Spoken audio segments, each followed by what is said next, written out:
Hey guys, it's John here out with Colorado Custom Covers and Decks. Let's do a quick little live video on our flush beams when we're using our triple 2x material. What we do, the important part is to make sure that your bottom of your beam that is going to rest on your posts are all flush together, so that way it'll be nice and flat when you put it on there, and you just plane the top to make it nice and level all the way across. And then once you get it nailed together, we actually have nails on this second one, also in the middle board. Then you want to come through with headlocks.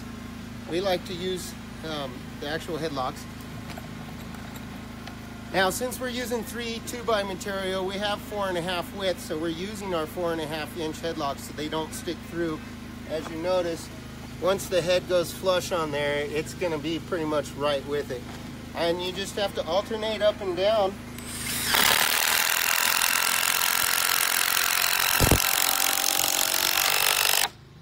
And you sink it till your head is flush with the outside of your board right there. That way, now there's nothing sticking out. And then that'll keep your board together, so that way we can tape it later and it's all nice and tight.